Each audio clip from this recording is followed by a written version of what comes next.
Everyone, including Jesus, has seen Breaking Bad, and the wife and I have been in the minority who haven't seen it. What? I had better things to do. Sue me. I've not once heard a bad thing about Breaking Bad from the hordes of people I've talked to over the years. Many would consider it the greatest show of all time, if not in the Hall of Fame. But does it live up to the reputation and the hype? A show that is expertly put together, but also throws in some cheesy gimmicks. Like really cheesy. Welcome to the TV Dropout, where shitty TV poop is filling my pool and I need to wade through it.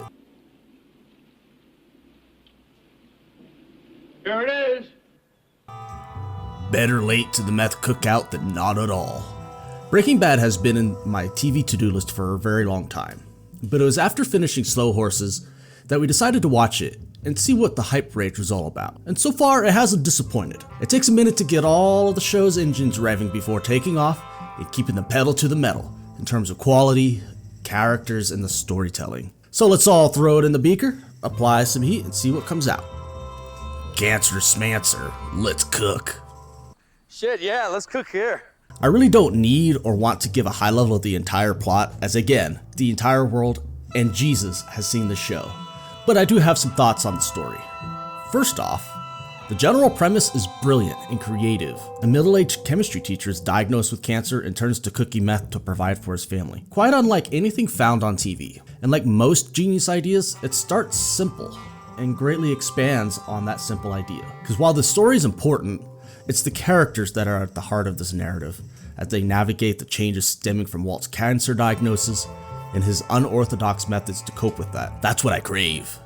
Some bomb-ass writing, something that draws me in and gets me invested. So instead of a high level of the plot, I'm gonna look at the characters themselves. The characters all feel realistic in the story, from the main players and their drama, to the minor characters and their little quirks. We might see javelinas. It's the little attention to detail that goes a long way. I would say the two characters that need a little more development are Walt Jr. and Marie. Then why don't you just fucking die already?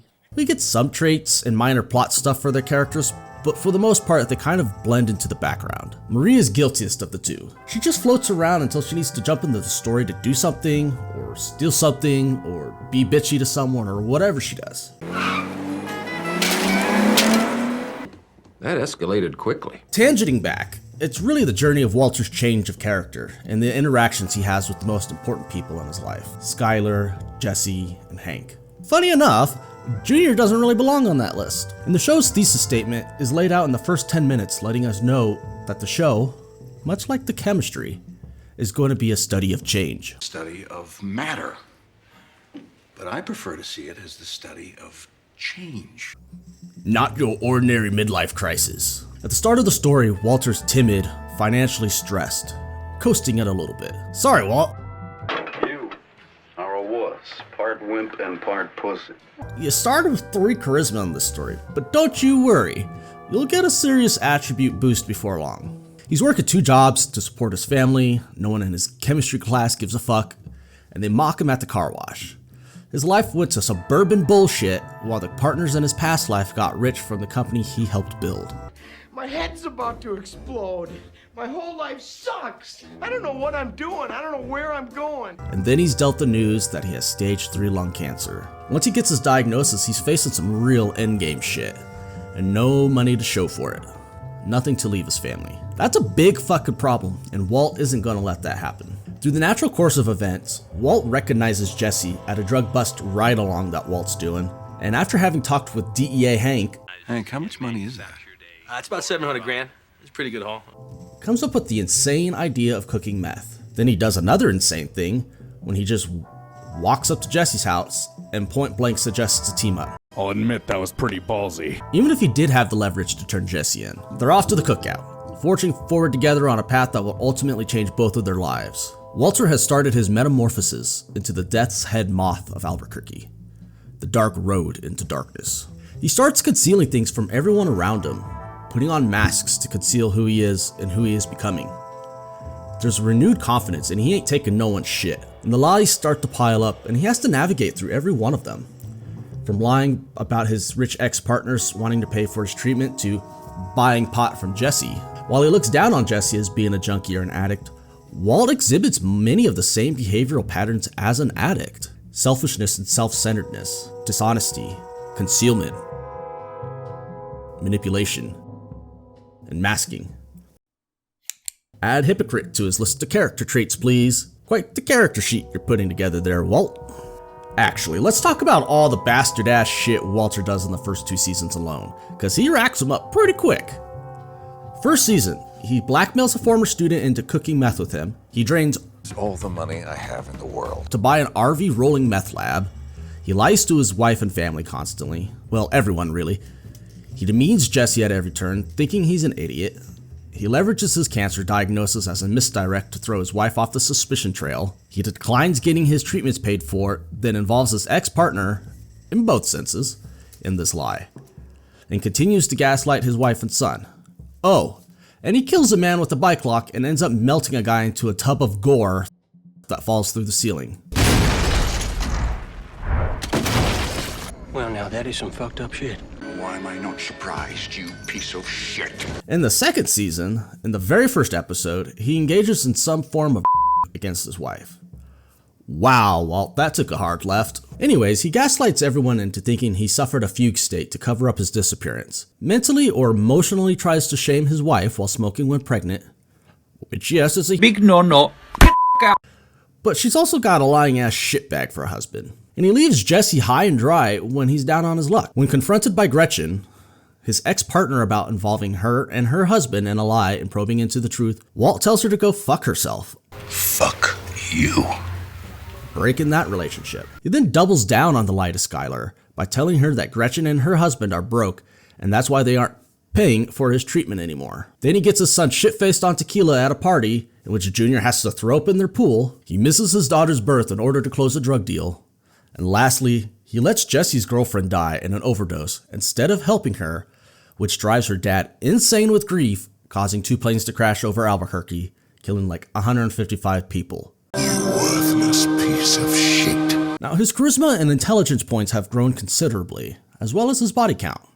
I mean, this dude has whacked 2 guys by episode 3, and then faithfully lets a character die in order to retake control over Jesse. A common through line of Walt's story are the choices and consequences affecting everyone around him and beyond. Most notable of this is being the first domino that led to a plane crash and the deaths of 155 people, raining body parts and shit all over Albuquerque. And it's been confirmed that the motif of the burning pink bear is the loss of innocence, and not just in Walt. Jesse loses his youthful innocence and part of the goodness in his heart when he loses Jane. Skylar, who smokes while pregnant and looking the other way when finding out her boss is embezzling money. And Hank when he kills Tuco, which greatly disturbs him and he starts questioning things about himself, especially after El Paso. The butterfly effect of consequences ripple throughout, and almost, if not all, can be linked back to Walt's choices. What about the rest of us, bitch? Skylar, Jesse, and Hank are pitch perfect.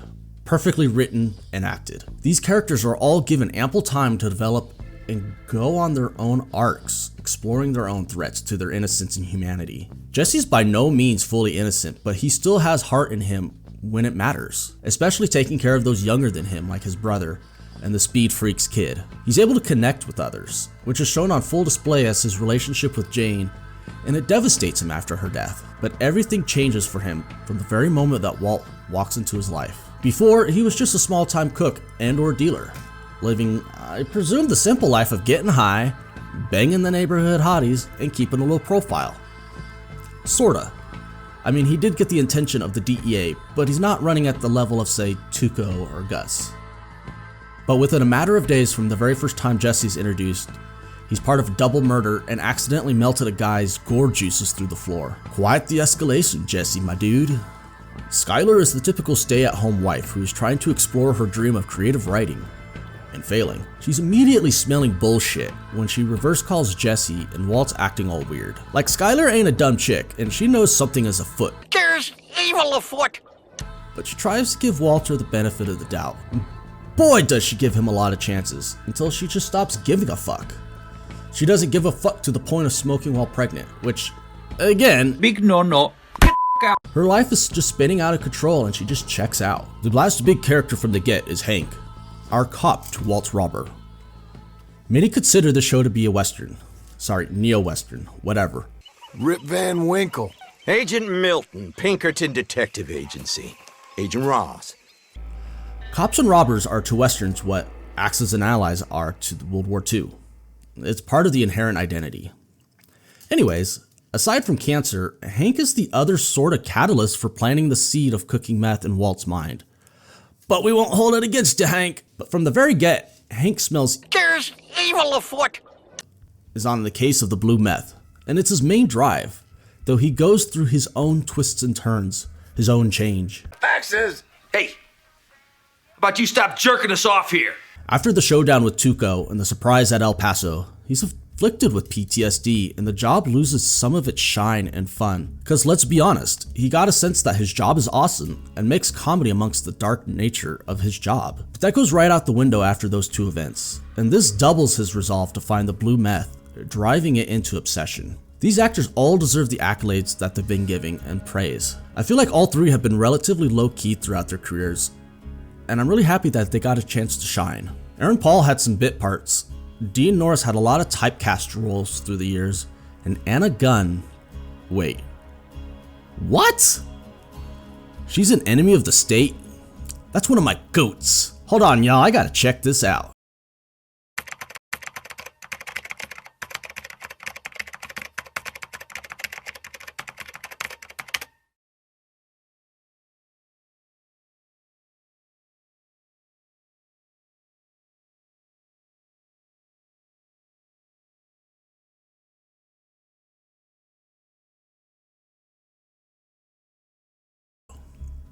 Hey, there she is. Went from anal retentive with what looks like a serious vitamin D deficiency to Walter.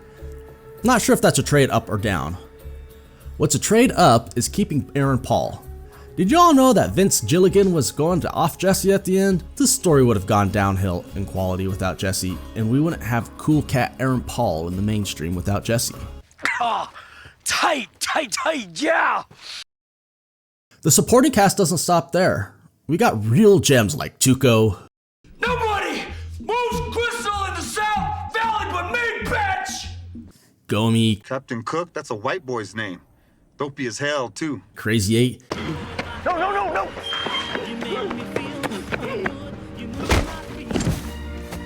And Spooge. Yeah, Albuquerque is keeping it classy. Hey, how you doing? He's a kid. Jesus. Even the second string of characters are fleshed out and distinctive, with their actors acting the shit out of them. So many second stringers have a real impact on our characters, and it's really refreshing to see that in modern television. There are so many throwaway minor characters out there that don't really need to be here. But no, not in this one. These characters earn their stripes, and it gives so much flavor and world building to New Mexico. I mean, where would we be if we didn't have this lovely mashup gem?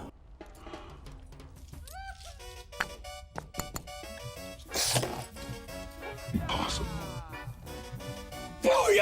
Pun absolutely intended. Speaking of which, a quality I wasn't anticipating was how funny the show is, and it works beautifully to balance the dark tone and actions of the characters. None of it seems unintentional, but rather the writing and acting are so on point. It's sprinkled throughout, but is on full display once Saul Goodman is introduced.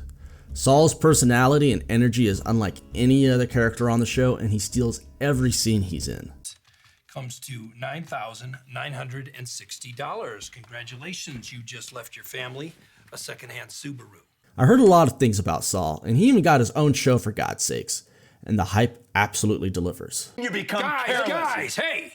Who do I look like, Maury Povich? I'm not your marriage counselor. At the heart of this entire show are all of the characters, and that's what makes the story work so well. Alright, let's talk story. Fine, I got a few details about the story I want to talk about. Like I mentioned before, it's creatively unique. A real treasure in an industry that's constantly weaving the lines of creative bankruptcy. That takes form in not only the characters, but the storytelling. Something that really jumped out at me is the variety brought to the storytelling. It doesn't follow the same formula episode in and episode out. Like the first episode of the show starts in media res and ties back into itself by the end. Just a little taste of non-linear storytelling. But the second season makes the most use of non-linear and poses a mystery that becomes more and more apparent over the course of the season. The second season really shines in how it tells that story, which is so unexpected and expertly sets itself up for the third season. Then we have episodes that focus entirely on just a few characters, like 4 Days Out. It's primarily a Walt and Jesse episode, with the bare minimum involvement from the rest of the cast at the beginning and the end. Having a whole episode focusing on these two dynamics is a nice shakeup and helps grow their relationship as they fight, problem solve, and ultimately connect to one another. And while there's always a focus on Walt as the center of the entire story, there are episodes that devote a bit more time to the other players to flesh them out and explore them. Several episodes in Season 2 focus on Hank's disillusionment of the job that he loves so dearly. A note on a fugue state. There's a huge nitpick complaint about the story, and that's the fugue state arc at the beginning of Season 2. Don't get me wrong, it's overall clever, but the sequence where he leaves the hospital, rides the bus, sneaks into his house, hides the money, and makes it all the way back without being detected. Come on. I'm capable of suspending disbelief, but nah, I don't like this. It's too far out there for me, man. That isn't past the smell test, man. In fact, it stinks to high heaven. Woo! And after it happens, it just feels swept away and left feeling like a cheap plot device to bring our characters back into the mix after the Tuco experience. Easy does it, yo. The characters and storytelling aren't enough though if the execution and production isn't on point. The show is well executed overall, but not without its share of wonkiness. The pacing is perfectly executed. This show is a slow burn, building on itself an episode at a time, picking up steam at the exact right pace for the narrative. And I really appreciate that care to detail in the pacing. The cinematography is also on point with the shots of the New Mexico rural areas and even of Albuquerque. Don't get me wrong, it's still on my skip as a vacation spot, but it's nice to see it for what it is, on location. Nothing's more jarring than telling me, the audience, that a show takes place in one spot, then clearly looks like it was shot in California. There's also Vancouver, but California is the most egregious. To take the entire thing to New Mexico was bold, and I think really brought some attention to a state that doesn't really get a lot of mentions outside of aliens, hot air balloons, and blowing shit up. Good on you, Mr. Gilligan and AMC. I still won't visit Albuquerque, but good on you. There are some really wonky shots in the first 2 seasons. The most standout was at the end of Season 1, Walt and Jesse are in a junkyard, and the camera is showing them both with cars in the background, and it looks completely green screen. Like it took me out of the scene for a moment because it was that apparent. Come on guys, I know you can do better than that. And the goofy, inverted psychedelic and other effects at the start of Negro y Azul. Yeah, this is considered the GOAT, and it can still get away with this shit. All around, the execution and the production of the show is on point during the first 2 seasons. So, is it the GOAT? For anyone who hasn't seen this show, the first 2 seasons are definitely worth a watch, an escape into Walter's transformation. I would give the first season an 8, and the second season a solid 8.5 out of 10. I'm really trying to be more conservative with my scoring and praise. Also because it's fun to complain and nitpick the shit out of things. Not the show. For the most part, no quality stone is left unturned. I can't say from where I'm at in the show if it's the GOAT. It's really good, and it definitely stands out amongst the best in the second wave of Golden Age television. I'm excited to see where the story goes from here. If you've been liking the content, then go ahead and drop a like and subscribe, and keep coming back to check on new videos.